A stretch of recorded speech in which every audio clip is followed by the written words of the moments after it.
The following program is a production of HEW Entertainment and contains views, opinions, commentaries, and content that may offend some subscribers of this show. Listener discretion is advised.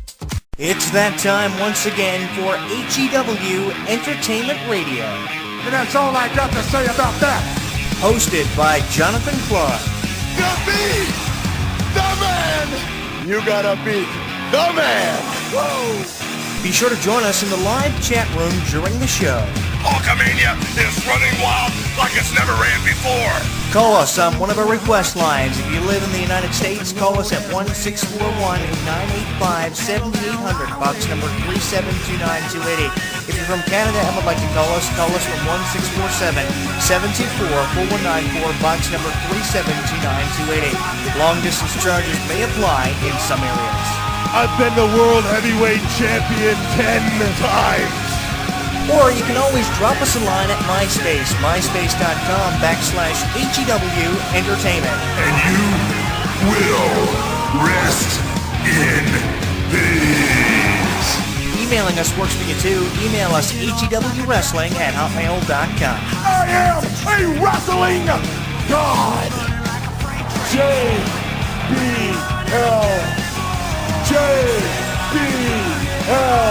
And now, without any further ado, here is your host of HEW Entertainment Radio on the official website of HEW Entertainment, Jonathan Clarke. The champ is here.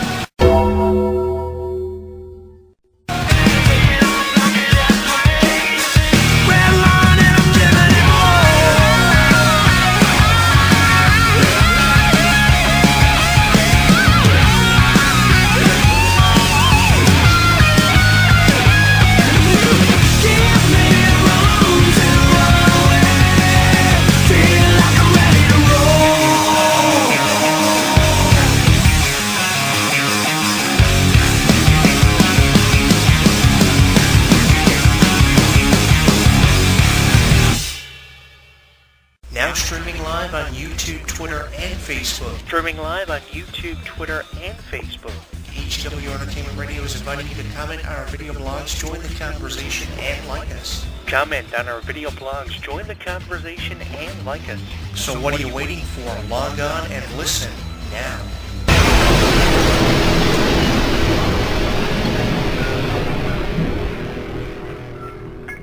Don't miss out on any of the action. Download our app on the App Store, Google Play, and the official website of HEW Entertainment. Once you download and install it, you'll get caught up on news, YouTube videos, and more. Download it now.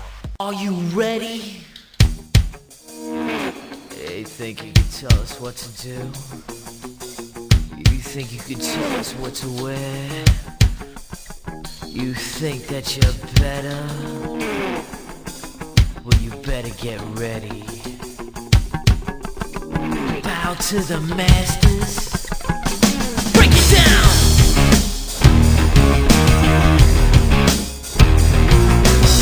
Degenerate into something cool. We just got tired of doing what you told us to do. That's a break, boy. Yeah, that's a break, little man. Break it down. Degeneration up.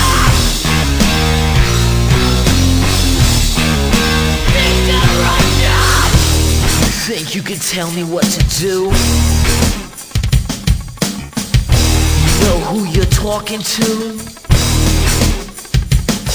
Well, you better get used to the way the ball bounces. I see what you got, it measures in ounces. But that's a break, boy. Yeah, that's a break, little man. Break it down.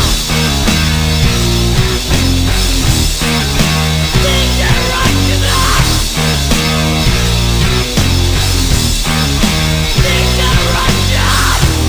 Think you're a big man? I'll treat you like you're a little man.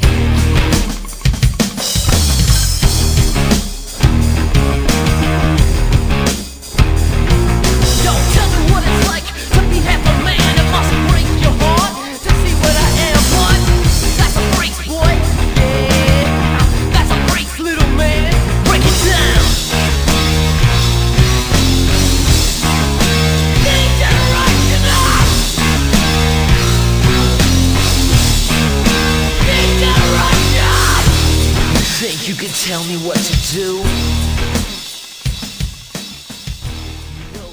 I have to take a few minutes and apologize to every fan of Chyna who I know exists out there, because you would have thought by now I would have posted a video concerning her death on my YouTube channel, but I haven't until now because I have great difficulty. I've always had great difficulty in telling the listeners of my show or the readers of my column how I feel about every time we hear about a wrestler's death. Now I know this has kind of become a consistent habit over the last 4 or 5 years. Just a couple of years ago we heard about the death of Dusty Rhodes. A few years before that, Paul Bearer, the Macho Man Randy Savage, the year or so before that.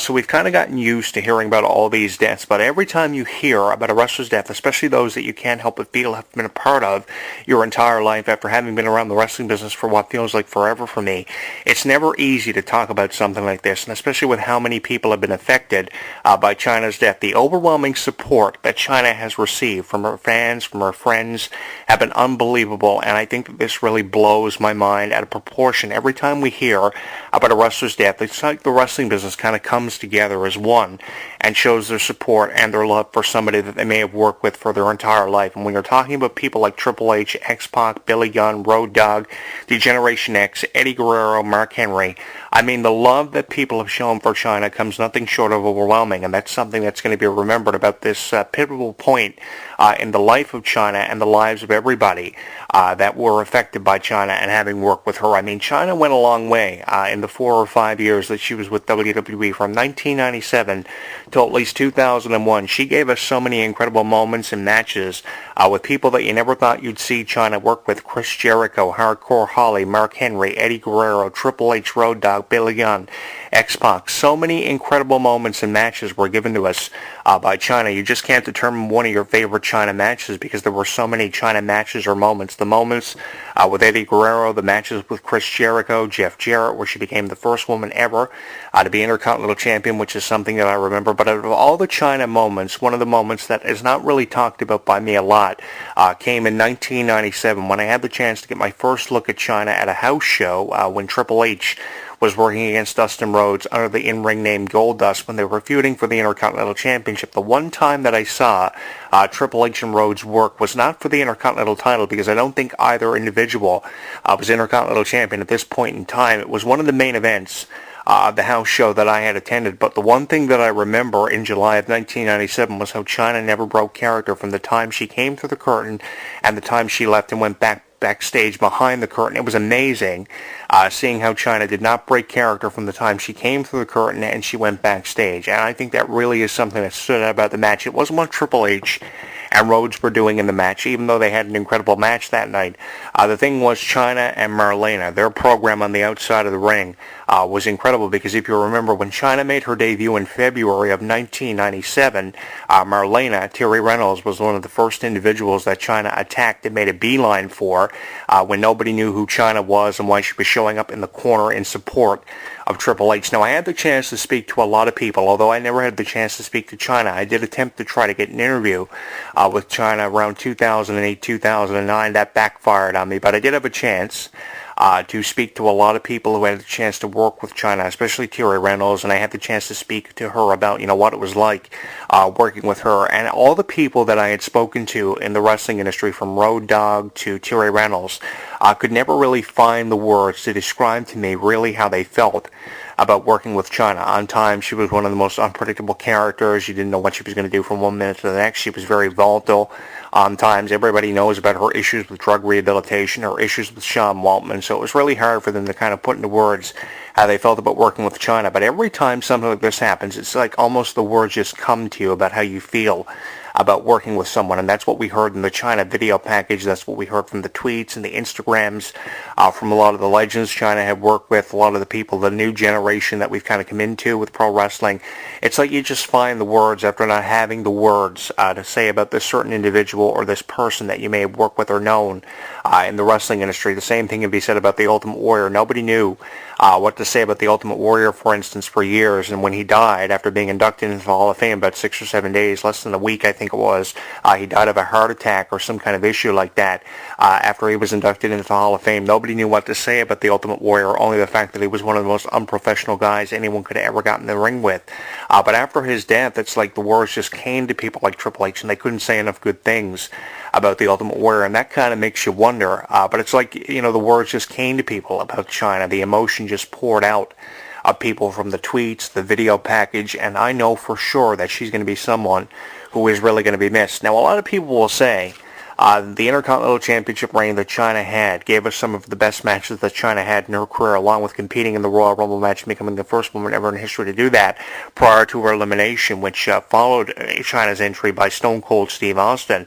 A lot of people will say that Intercontinental title reign she had was the time that she gave us some of her best matches with the likes of Chris Jericho, Mark Henry, Hardcore and Crash Holly, Eddie Guerrero, and a lot of people will say that working with Eddie Guerrero is what really made Chyna stand out and gave us some of her best moments. But the thing is, I remember her women's championship reign from 2000 when she won the championship, I believe, at WrestleMania 17 from Ivory. I could be wrong about that, but the match was about 5 minutes. But what really stood out in the fallout the match with Ivory was the fact that Chyna had some of her best matches with the likes of Lita for the Women's Championship, and also people like Ivory who feuded with her long after becoming Women's Champion. So I think that, those matches really made Chyna stand out, in a division that nobody ever thought she would, be able to work with these women in because of her size, because of her agility, because of her power. But, making that transition from being a female competitor winning man championships like the Intercontinental title and having a WWE Championship match even with Triple H, I believe, that was huge for Chyna, and she did a great job. She made a very successful transition, and that's something that a lot of people don't talk about. One match that I always remember and never will forget was from Judgment Day 1999-2000 when we saw Chyna compete against Lita for the Women's Championship. That exchange was incredible. They went back and forth, back and forth, back and forth, and then Chyna won with the Chyna Bomb and retained the championship. And the show of respect between Amy Dumas and Joanie Laurer at the end, the match was incredible. The handshake, the respect really made the women's division at that point in time and within that era stand out, and goes a long way into redefining what the evolutionary process kind of looks like and what all these women went through.